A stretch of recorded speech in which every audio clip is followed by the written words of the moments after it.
본문의 말씀 누가복음 7장 11절에서 17절 말씀 중심에서 초상집의 잔치라는 제목으로 함께 말씀을 통해 은혜 나누기를 원합니다. 초상집의 잔치란 제목을 정하면서도 이렇게 정해도 될까 상당히 고민이 많았습니다. 저는 그렇게 좀 특별한 말로 제목을 정하는 걸 별로 좋아하지 않다 보니까 그랬는데, 그래서라도 초상집에도 잔치가 벌어진다라는 본문의 말씀을 묵상해 보면서 그래서 정하게 되었다라는 겁니다.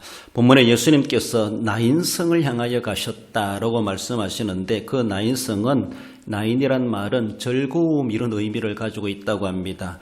갈릴리 나사렛에서 남동쪽으로 약 10km쯤에 위치한 동네다, 그렇게 위치를 말해 줍니다.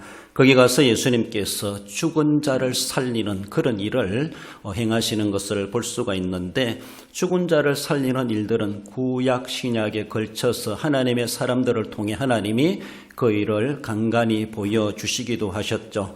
엘리사도 수넴 여인의 가정에 아들을 태어나게 하셨다가 그 아들이 죽었을 때 그 아들을 살리는 선지자를 통해서 행하신 하나님의 능력을 보여주시기도 하셨습니다. 예수님도 오늘 본문도 그러하지만 죽은 나사로를 무덤에서 꺼내는, 살려내는 그런 모습도 있기도 하고, 베드로도 죽은 다비다 도루가 그 여인을 살려내는 그런 모습, 또 바울도 창에서 떨어져 죽은 유두고를 살려내는 그런 모습들을 하나님은 하나님의 사람들을 통해서 죽은 자를 다시 살려주시는 이런 하나님의 기적과 능력을 보여주시기도 하셨습니다. 어쩌면 우리를 살게도 하시고 죽게도 하시고 죽은다도 살려내시고 더 나아가서는 무덤에 매장된 자랄지라도 하나님은 살려내시기도 하시는 하나님의 뜻과 하나님의 비상적인 하나님의 섭리하심이 있다라는 것을 볼 수가 있습니다. 일반적인 우리의 삶의 환경을 하나님의 보편적인 또 일반 은총이다 이렇게 말한다면은, 일반 은총보다 더 특별하게 행하는 것, 특별 은총, 비상섭리 그렇게 말하죠. 일반적이지 않다는 것입니다. 비상적으로 하나님이 그것을 우리에게도 행사하시기도 하신다라는 겁니다. 그래서 우리가 늘 기적 속에 살아갈 수 없지만 일반 은총, 이 자연계를 통해서 자연의 원리를 통해서 이루어지는 것도 하나님의 다스리심이요 하나님의 은혜요 하나님 우리에게 간섭해 주시는 것이다라는 것을 생각하며, 우리가 봄, 여름, 가을, 겨울 낮과 밤을 지내고 또 추위와 더위를 겪어가면서도 다 하나님이 하시는 일이다, 하나님의 손길이다, 하나님의 은총 우리는 느껴가며 감사할 수 있어야 될 것입니다. 그리고 또 특별하게 이루어지는 그런 기도의 응답이나 기적과 능력의 역사를 경험하면서도 하나님이 현존하시고 오늘도 우리에게 필요한 대로 베풀어 주시는 은총에 대해서 우리는 감사할 수 있어야 할 것입니다. 오늘 본문에서는 초상집이 변하여 잔치집으로 변화되는 그런 놀라운 변화의 역사를 보여주고 있습니다. 여러분들, 잔치집에는 장구치고 춤추고 떠들썩하고 노래하고 웃음이 끊이지 않고 기쁨이 있다 이렇게 말할 수 있다라면은, 초상집은 정반대적인 모습이죠. 엄숙해야 되고 거기서 소리 난다라면은 슬픔의 울음소리가 곡성이 날 수밖에 없고, 그리고 거기에 드나드는 사람도 발소리라도 나지 않도록 조용조용하게 그리고 다니고 소곤소곤하게 이야기하고 웃을 일 있다가도 웃을 수가 없는, 그렇게 예를 갖추고 조심해 가는 것을 볼 수가 있습니다. 그러나 본문에서는 초상집임에도 불구하고 잔치집으로 바뀌어지는 놀라운 역사를 보여주고 있는데, 진정한 잔치라고 하는 것은 하나님의 영광이 가득했다, 하나님의 영광이 가득한 것이 진짜 잔치라는 사실을 기억해 보며, 우리는 믿어 살아가는 성도로서 과연 나는 얼마나 잔치의 삶을 살아가는가,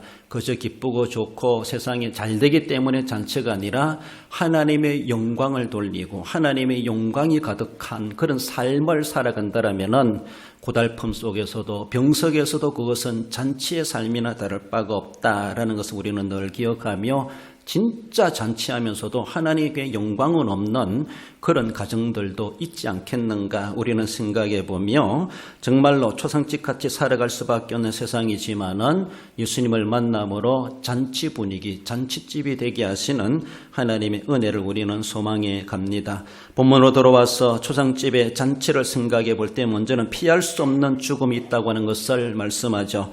12절에 성문에 가까이 이르실 때에 사람들이 한 죽은 자를 메고 나오니 이는 한 어머니의 독자요 그의 어머니는 과부라. 그 성에 많은 사람도 그와 함께 나오거늘 전혀 예상치 못한 죽음을 당면했다라는 것이 청년이 죽었다라는 것입니다.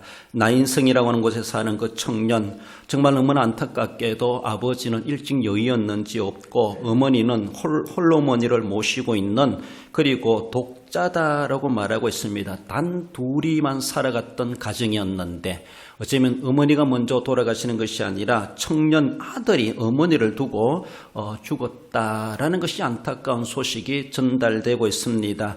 그렇습니다. 죽음은 순서대로 있는 것이 아니라 예상할 수 없는 것이죠. 나이 많다고 해서 먼저 가는 것도 아니고 아프다고 먼저 가는 것도 아니고 성성하고 생생하고 아무 일 없이 살아갔던 사람도 우리가 때로는 급보의 소식을 전해 듣기도 하는 그런 세상의 삶을 살아가고 있습니다. 죽음이라고 하는 것은 우리가 예상치 못한 가운데 전혀 생각도 못했다고 할 수 있는데 우리에게 갑자기 그렇게 찾아올 수도 있다고 하는 것을 말씀합니다. 나아가서는 사랑이라 할지라도 그 죽음을 막을 수가 없었다라는 겁니다. 어머니 입장에서 차라리 내가 죽으면 좋겠다. 내 사랑 아들이 어떻게 죽어야 되는가. 죽음의 사자가 있다면 내 아들 대신 나를 불러가세요. 내 사랑 아들은 죽으면 안 됩니다. 어머니가 아들을 얼마나 안타깝고 사랑했겠습니까? 그러니까 어머니의 사랑도 아들의 죽음을 막을 수가 없었다는 것이죠. 부부 사이가 그렇게 돈독하고 좋다 할지라도 아내는 남편은 아내의 죽음을 막을 수가 없습니다. 부자지간도 마찬가지죠. 자녀도 부모의 죽음을 막을 수가 없습니다. 형제의 죽음도 막을 수가 없습니다.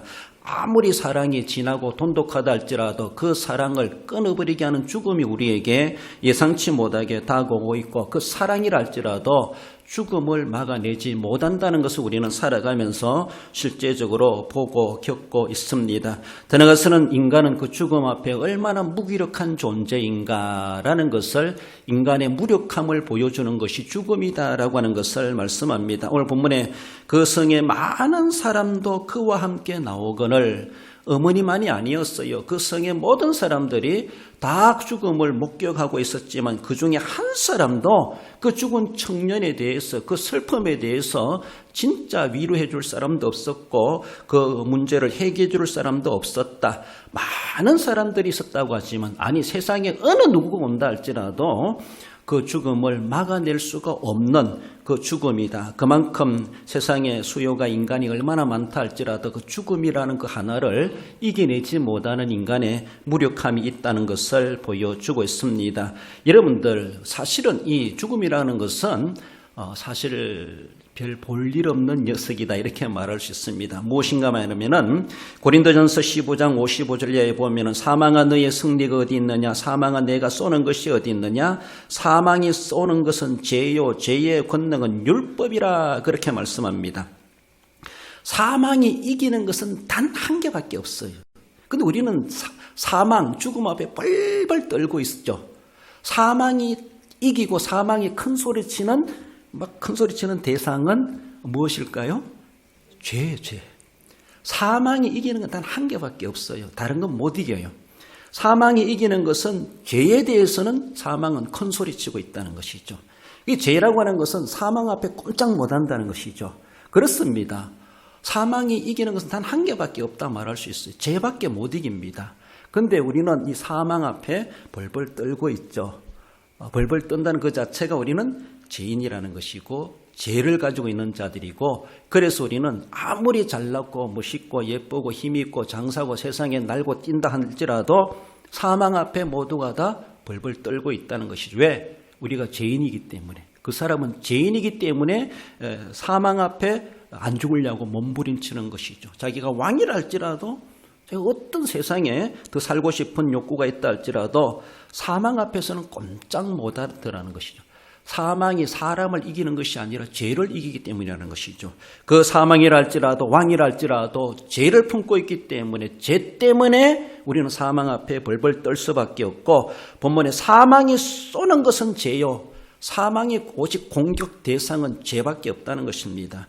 죄의 권능은 율법이라 율법은 우리를 죄를 정죄하는 존재입니다. 죄를 죄라고 말하는 것이 바로 율법이라는 것이죠. 그러므로 우리는 율법 앞에 다 완전한 자가 없고 그러므로 율법 앞에 다 죄인일 수밖에 없고 그러므로 말미암아 사망은 우리를 쏘는 것이 아니라 우리 속에 있는 죄를 쏘기 때문에 죄를 안고 죄 때문에 우리도 사망을 당할 수밖에 없다라는 그 원리를 사도 바울은 우리에게 고린도전서를 통해서 우리에게 보여주고 있습니다.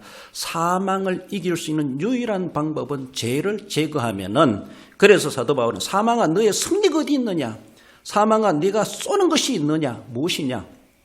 사망에 대해서 큰 소리 칠 수 있는 사람이 누구겠는가? 라고 하는 것은 죄만 해결하면은 죄만 없어진다라면은 사망아 나한테 오너라 라고 해볼 수가 있다는 것이죠. 큰 소리 칠 수가 있다라고 하는 것을 말씀하죠. 근데 모든 사람들이 그 성에서도 많은 사람들이 뒤따라왔지만은 그 사망 앞에 죽음 앞에 어느 누구도 자기의 힘을 발휘할 자가 없었다라고 하는 것을 말씀합니다. 죽음은 오직 죄로 말미암고 죄에 대한 하나님의 심판의 일종일 수밖에 없는 것이 죽음이라고 하는 것을 말씀합니다. 죄 있는 자는 반드시 죽으리라라고 주님은 말씀하시죠. 그러므로 세상에 죄 없는 사람이 없다고 하는 것을 로마서 3장 23절에서도 모든 사람이 죄를 범하였다. 세상에 예외 한 사람도 없습니다.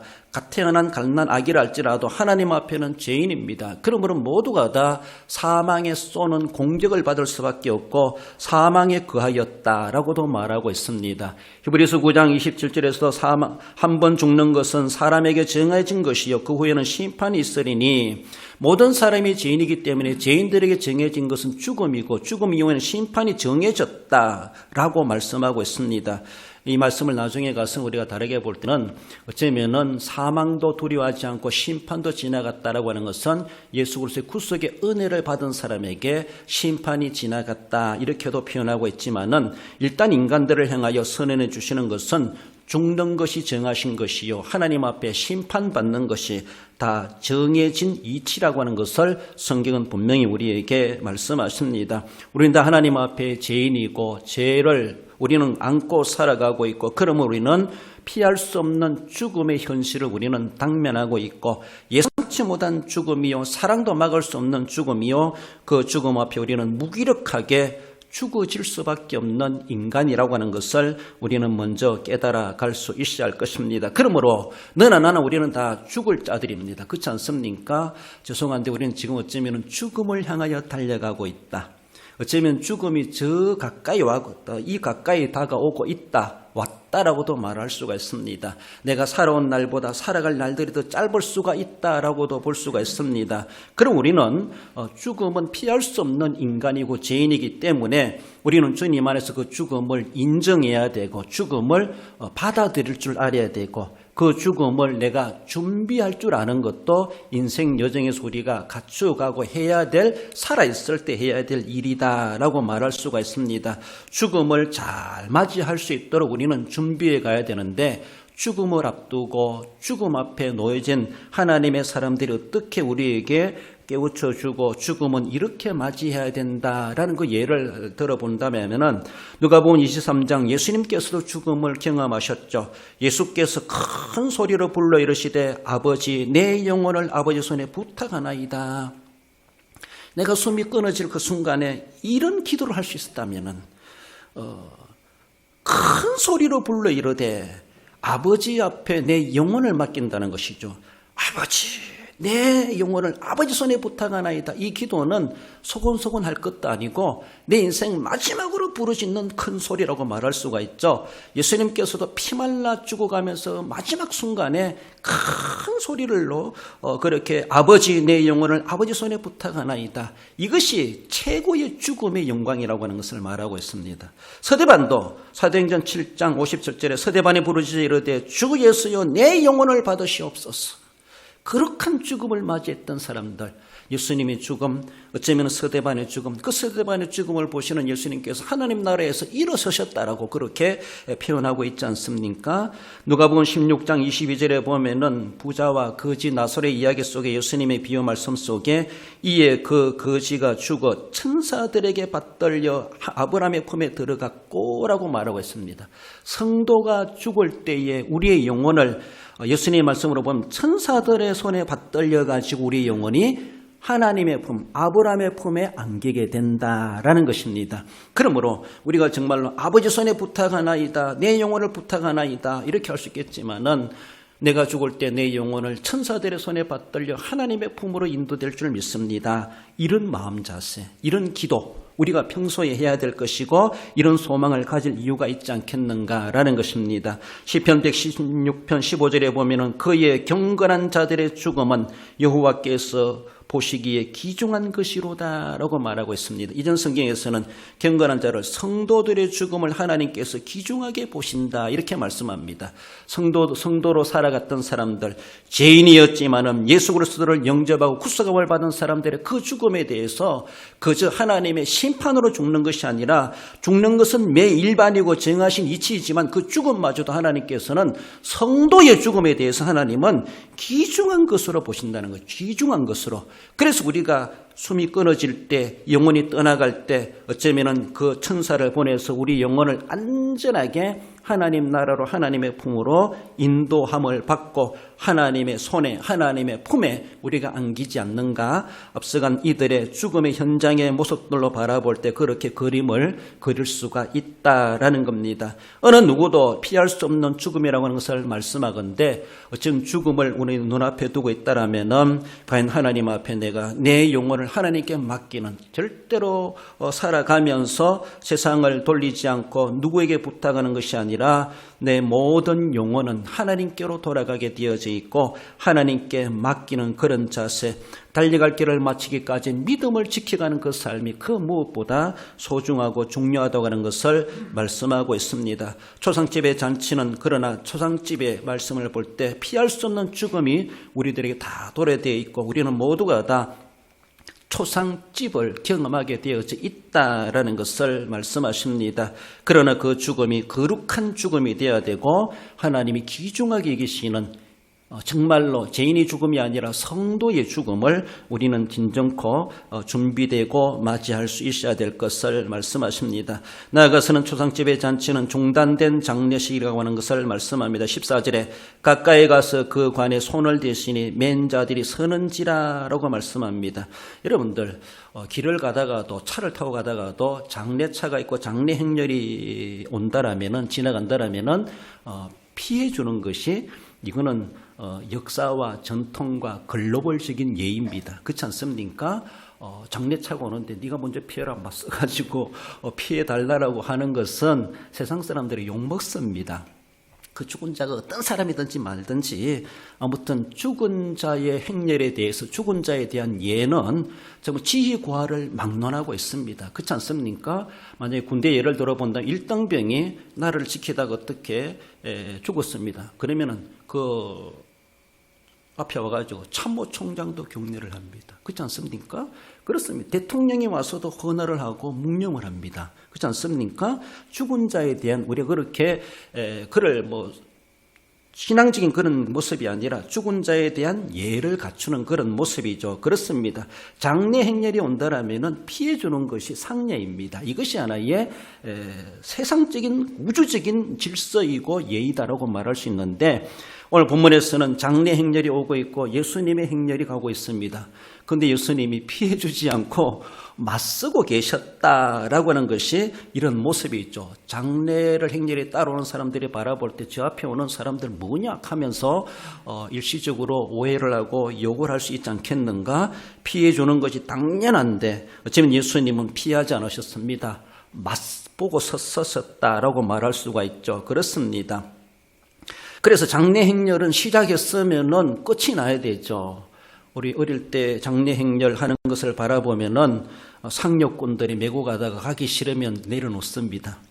배고프다라고 하면 상처를 줘야 되고, 뭐가 필요하다면 다 갖다 줘야 되고, 절하락하면 절해야 되고, 또 우리가 정말 우리가 노잣돈이 필요하다라면 그 돈 걸어줘야 되고, 그러니까 상주들은 상력꾼들이 기분 상하지 않도록 끝까지 장례 마치기까지 어쩌면 다 시중 들어줘야 되는 것처럼 장례가 시작됐는데 중단돼 버린다는 이 낭패가 어디 있겠습니까? 그런 낭패일 수밖에 없는데, 그래서 돈 걸고 요구하고 달라는 대로 사회 나오면 사회 나와야 되고, 며느리 나오면 며느리 나와야 되고, 아들 나오면 아들 나와서 돈 걸어줘야 되고, 막 그렇게 장난치며 행하는 그런 모습을 보게 됐습니다. 그렇습니다. 그만큼 장례는 엄숙하게 그리고 끝까지 완성되도록 마감되도록 해가야 되는데, 오늘 본문에 장례가 시작되었다가 중간에 중단돼 버리는 사태가 발생하게 되었다라고 하는 것이 오늘 본문의 모습입니다. 그렇습니다. 상당한 유가족들에게 위로해 줄 수 있는 것이 무엇이겠는가? 장례가 중단되는 만큼 또 유가족들을 슬프게 만드는 일이 얼마나 있겠는가라고 볼 수 있습니다. 어느 누구도 청년이 죽은 이 가정에 그 어머니를 위로해 줄 자가 누구 있겠습니까? 여러분들 남의 일이 아니라 내 일이라고 생각해 보십시오. 그렇지 않습니까? 그래서라도 위로하기 위해서 가서 인사를 하고 말을 하기도 하고 조문을 하고 문상을 하고, 조문한다고 하는 것은 죽은 자와 관계된 사람이기 때문에 찾아간다면 조문이라 그러고, 상주와 관계된 사람을 찾아가는 사람을 문상한다, 그렇게 표현한다는 겁니다. 아무튼 조문하든 문상하든, 그래서 또한 조의금도 주고, 그래서 위로해 주려고, 그 슬픔을 나누기 위해서, 함께 그렇게 나누기 위해서 어떻게 하든지 위로하려고 그렇게 애써가는 것을 볼 수가 있죠. 죽은 자를 위해서 가는 것이 아니라 살아있는 상주들을 위해서, 위로하기 위해서 온갖 주변의 사람들이 찾아가 보고 위로하고, 그리고 조의금까지 하면서 어떻게 하든지 위로하려고 하지만은 그것이 그 위로가 되겠습니까?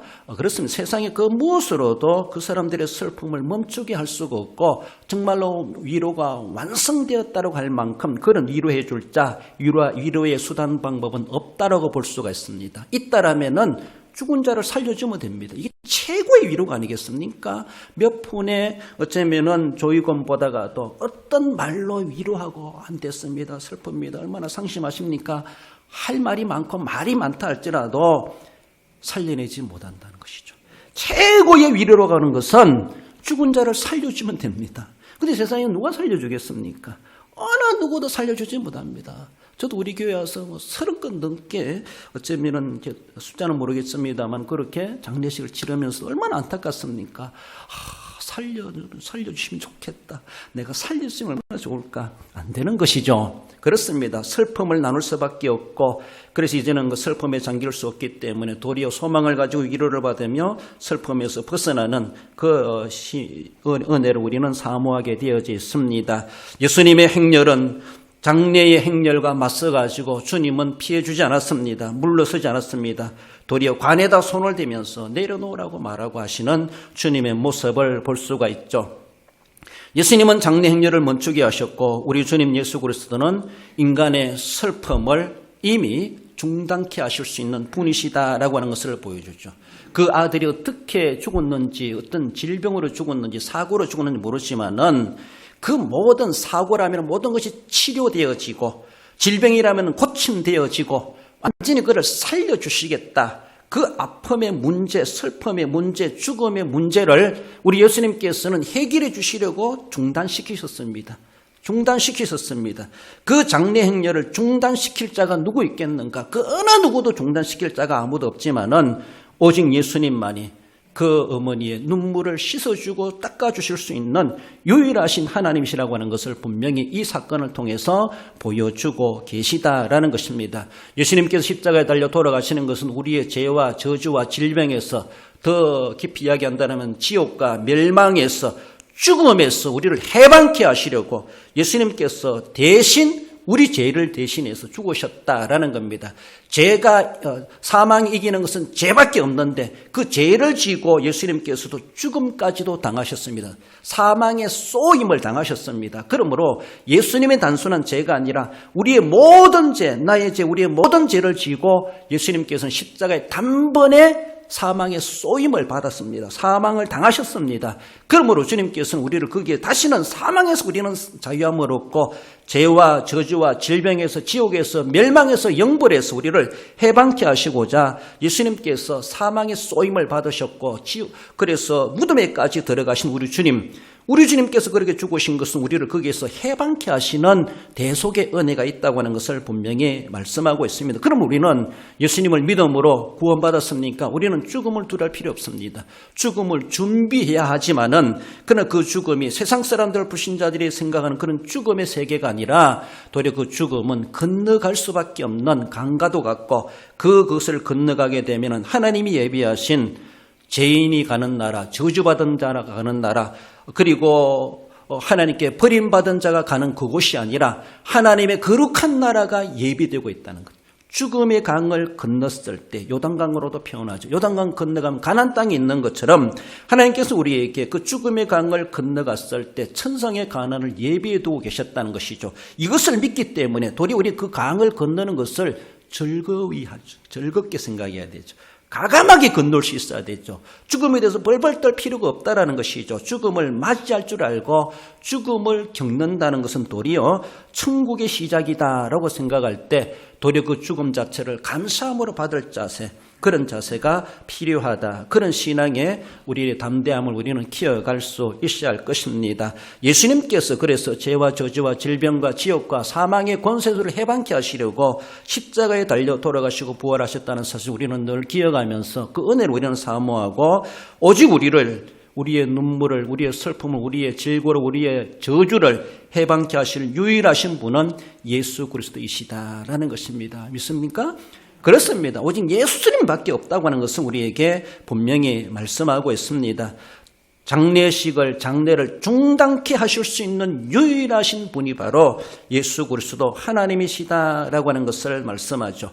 이사야 25장 8절에서는 사망을 영원히 멸하실 것이라 주 여호와께서 모든 얼굴에서 눈물을 씻기시며 자기 백성의 수치를 온 천하에서 제하시리라고 이미 이사야 선지자를 통해서도 예언해 주셨습니다. 계시록 7장 17절에서는 보좌 가운데 계신 어린 양이 목자가 되사 생명수 샘으로 인도하시고 그들의 눈에서 모든 눈물을 씻어 주실 것임이라고 말씀하고 있습니다. 그렇습니다. 과연 누가 장례식을 중단하라고 말할 자가 누구 있겠는가? 그를 죽었다라고 단정하고 있는 세상 사람들 앞에 그는 다시 살리라고 누가 그렇게 선언할 자가 있겠는가? 오직 예수님밖에 없으셨다라는 것을 말씀하며 그에게 죽은 자를 살려내시기도 하셨던 우리 주님, 결국은 우리도 언젠가 죽겠지만은 주님이 다시 오시는 그날에 모든 무덤들이 열려지고 주님 앞에 우리가 다시 부활할 날이 있다고 하는 것도 우리에게 소망케 해주십니다. 데살로니가전서 4장 16절에 보면 주께서 천사장의 소리와 하나님의 나팔 소리로 친히 하늘로부터 강림하시리니 그리스도 안에서 죽은 자들이 먼저 일어나고. 할렐루야. 그렇습니다. 나는 부활이요 생명이니 라고 주님이 말씀하시는 것처럼 주님 오시는 그때에 모든 죽은 자들이 어떻게 장례 처리했다 할지라도 창조주 하나님의 능력으로 다시 우리는 일어나게 될 것이고 하나님 앞에 서게 될 날이 있다는 것을 분명하게 부활의 소망, 인간의 죽음이 중단되는, 장례식이 중단되는 역사적인 그날도 있다는 것을 우리에게 분명히 말씀하십니다. 마지막으로 초상집의 잔치는 하나님께 영광을 돌리게 되는 잔치가 새롭게 시작되었다는 것을 말씀합니다. 16절에 모든 사람이 도래하며 하나님께 영광을 돌려 이르되. 장례 행렬은 중단되고 슬퍼하는 어머니와 나인성 많은 사람들은 그 현장을 목격하게 되죠. 그래서 현장에 목격함과 동시에 그들에게는 슬픔과 눈물과 곡성과 걱정, 근심이 아니라 위로가 아니라 기쁨이 넘쳐났다라는 것입니다. 여러분들 생각해 보세요. 장례 행렬 가다가 죽은 아들이 살아났어요. 그러면 조의금 되돌려줘야 되는 거 아닌가요? 살아났으면 도리어 또 축의금을 또 줘야 되는 건 아닌가 이런 생각도 해봐요. 조의금 준 거 다시 달라 소리도 못하겠고 도리어 축하합니다. 도리어 껐다발 갖다 주고 도리어 축의금 줘야 되는 건 아닌가. 저는 장례 끝나고 바로 잔치집이 이루어지는 그런 모습들이 되는 것을 볼 수가 있습니다. 그 복잡한 행렬들은 자기들끼리 해결할 것이고 아무튼 예수님께서는 그들이 복잡하게 할 만큼 장례가 끝나기도 전에 잔치가 시작되게 하시는 하나님의 놀라운 반전의 역사를 그 가정에 그 주변에 어쩌면 나인성에 난리 난 것처럼 그들이 정말로 생전에 처음 경험해보는 그런 일들을 그들은 겪게 되는 것을 볼 수가 있습니다. 그러니까 사람들이 두려워했다. 우리는 정말 두려워할 수 있어야 됩니다. 그러면서 한편에서는 하나님께 영광을 돌렸다라고 말씀하고 있습니다. 하나님을 진짜 두려워하는 사람은 하나님께 영광 돌리지 않을 수가 없고 예배를 빠질 수가 없고 주의를 어길 수가 없고 하나님의 것을 또 번치 할 수가 없고 하나님의 뜻을 무시하며 살아갈 수가 없습니다. 진짜 하나님을 두려워하는 사람은 하나님이 영광스럽게 여기는 것을 내 영광으로 삼고 하나님의 뜻을 위해서 온전히 헌신하고 충성하게 되어져 있는 것은 하나님께 은혜 받은 자의 반응이다라고 말할 수가 있습니다. 그렇습니다. 그들은 장례 끝났으니 가야지라는 것이 아니라 도리어 사람들이 더 몰려들었지 않았겠는가. 나인성이 아니라 옆에 성에 있는 사람들까지도 무슨 문제냐고 하며 장례가 시작되다가 중단되는 그 광경 속에 또 놀라운 일들이 벌어지는 것을 보면서 사람들은 흩어지기보다 도리어 모여가지고 잔치를 새롭게 시작하지 않았겠는가라는 겁니다. 우리가 살아가면서 생일잔치도 하고 한갓잔치도 하고 혼인잔치도 하고 온갖 잔치를 많이 하겠지만은 가장 최고의 잔치가 있다라면 부활의 잔치가 아니겠는가라고 하는 것을 생각해 볼 수 있습니다. 과연 이 세상에서 부활했다고 해서 부활잔치를 벌려간 그런 가문이 가정이 문중이 있겠는가라고도 볼 수가 있습니다. 그렇습니다. 하나님께서는 우리에게 어떠한 잔치가 있다 할지라도 정말 부활잔치가 최고의 잔치라고 하는 것, 그것을 우리에게 소망케 해주고 있습니다. 이미 읽었던 말씀처럼 주님 오시는 그때에 모두가 다 다시 살아나리라고 말씀하고 부활의 잔치는 세상에서 가지는 잔치가 아니라 하나님 나라에서 가지는 잔치다라고 말할 수가 있고 계시록에서는 그것은 어린 양과 혼인하는 혼인잔치다 그렇게도 말씀해 주고 있습니다. 이 가정에 절망이 변화해 소망이 되어지고 낙심이 변화해 희망이 되어지고 불신이 변화해 믿음이 생겨나게 되었고 부정적인 그런 삶의 환경이 긍정적인 환경으로 바뀌어지게 되고 불충성했다라면 이제는 충성하게 되어지고 게으르고 나태했다라면 이제는 하나님 앞에 부지런하게 충성할 수 있는 건면한 그런 사람들로 변화될 수밖에 없는 하나님의 놀라운 은혜를 경험하게 되지 않았겠는가. 그 어머님 아니겠습니까? 그 청년 아니겠습니까? 난생에는 모든 사람들이 하나님을 두려워하며 하나님께 영광을 돌렸다라고 하는 것이 얼마나 신비로운 일인가. 여러분들 남의 일이 아니라 그 은혜는 우리에게도 임할 수가 있다라는 것입니다. 믿습니까? 그럼 왜 그렇습니까? 그 놀라운 일을 벌이신 주님이 우리의 주님이십니다. 내가 그렇게 날마다 예수님의 이름으로 기도한 그 예수님이십니다. 그분께서 그렇게 이뤄놓으신 일들을 오늘 우리에게도 그렇게 역사하실 전능하신 하나님이시라는 것이죠. 이것을 요엘서에서는 이렇게 말씀하고 있습니다. 내가 내 영을 만민에게 부어주리니 자녀들이 장래일을 말할 것이며 늙은이는 꿈을 꾸며 젊은이는 이상을 볼 것이며 라고 말하고 있습니다. 오늘도 성령을 통하여 하나님께서는 내 영을 너희에게 부어주리니 예수님의 영이 그렇게 역사하셨던 것처럼 오늘도 우리에게 예수님의 영으로 남녀노소 막론하고 우리에게 그것을 부어주시고 그 은혜를 우리가 누리며 살아가라고 말씀하고 있습니다. 우리 읽어봅시다. 이사야 61장 3절입니다. 무릇 시온에서 슬퍼하는 자에게 화관을 지워 그 죄를 대신하며 기쁨의 이름으로 그 슬픔을 대신하며 찬송의 옷으로 그 근심을 대신하시고 그들이 의의 나무 곧 여호와께서 심으신 그 영광을 나타낼 자라 일컬음을 받게 하려 하심이라.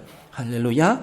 그렇습니다. 하나님께 영광 돌리는 이러한 잔치, 어떤 잔치 종류들도 많지만은 정말로 부활의 잔치가 우리 눈앞에도 준비되고 있다라는 것을 우리는 소망해가며 이제는 초상집의 삶이 아니라 잔치집으로 변하게 하시는 하나님, 그 초상집의 교훈을 받아서 잔치의 영광을 누리게 하시는 우리 하나님이시다라는 것을 늘 기억하시며 정말로 슬픔이 변하여 화관을, 죄를 변하여 기쁨이 되게 하시고 슬픔 대신 찬송의 옷을 입혀주시는 하나님, 정말로 근심 대신에 의의 나무 하나님 영광을 나타낼 자로 우리를 삼아주고 계시다는 사실에 대해서 우리는 늘 기억하면서 이제는 우리는 정말로 하나님 앞에 그리스도 안에서 진짜 잔치의 소망을 가지고 잔치의 삶으로서 하나님 앞에 영광 돌리는 진정한 영육의 잔치의 삶을 살아가야 할 것입니다. 말씀을 믿습니다. 우리 성도 여러분, 누구도 피할 수 없는 죽음이 우리 눈앞에, 우리 앞에, 우리 인생 앞에 다가오고 있고 어느 누구도 피할 수 없는 죽음이다라는 것을 우리는 먼저 인식하십시다. 그러나 죽음보다 능력자이신 예수 그리스도가 우리의 주, 나의 주님이시다라고 하는 것을 신앙을 고백하며 주님을 품고 주님을 인정하고 주님을 신앙하며 죽음도 두렵지 않는 우리의 삶을 살아가야 할 것입니다. 그리스도 안에서 누리는 영광, 정말로 그것은 세상에 주는 영광 어느 누구도 해줄 수 없지만은 주님 안에서는 그 영광이 우리에게 분명히 도래되고 그 영광 가운데 지금도 우리가 살아가고 있다고 하는 것을 우리는 생각하며 감사해 가야 할 것입니다. 절망을 극복하고 소망 가지고 살아가라 말씀하시는 주님, 진정한 잔치, 부활의 잔치가 우리 눈앞에도 준비되고 있다는 사실을 기억하며 그 잔칫날에 정말로 주인공이 되기에 합당하도록 진정으로 초상집 같은 세상에 살아가지만은 그러나 하나님께서 우리에게 잔치의 삶을 또 허락하고 계시다는 것을 기억하며 날마다 기쁨과 찬송이 하나님의 영광이 가득한 그 은혜의 삶을 살아가시는 우리 성도 여러분들 되시기를 주님의 이름으로 축원드립니다.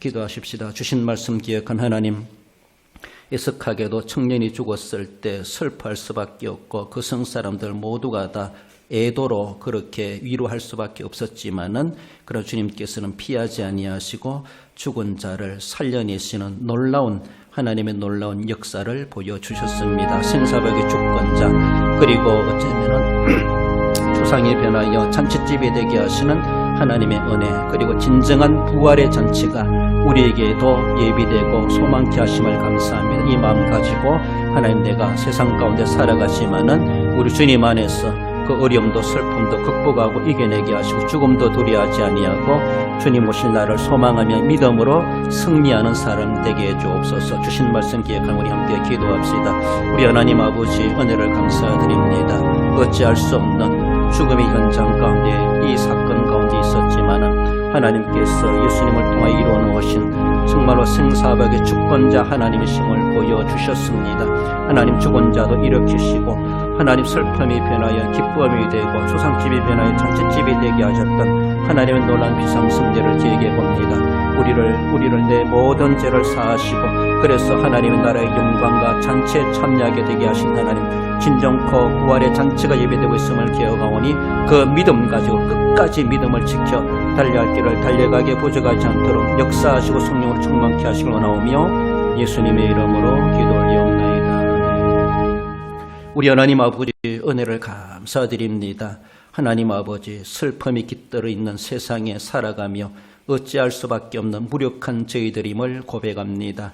우리 하나님, 불쌍히 여겨 주옵소서. 우리에게 임하셔서 우리에게 손대어 주셔서 우리의 잘못되고 우리의 슬프고 고달프고 힘들고 여러 가지 고락들 하나님께서 종단케 하시고 진정코 하나님이 주시는 참 기쁨과 은혜와 영광이 우리에게 임하게 하셔서 하나님의 영광에 참여하고 진정한 하나님의 잔치에 참여하게 합당한 우리 성도들 되게 하시고 장차 부활의 잔치에서 주인공과도 같이 우리 주님 앞에 초청되어지고 참여하게 부끄럽지 않는 믿음으로 달려갈 길을 마치기까지 지켜갈 수 있는 우리 모든 성도들 되게 해 주옵소서. 몸이 아파 손을 얹어 기도합니다. 손이 있어 가슴에 손을 모아 기도하오니 우리 하나님, 저희들을 믿음대로 되게 해 주시기를 원하오며 거룩하신 예수님의 이름으로 기도드리옵나이다. 아멘.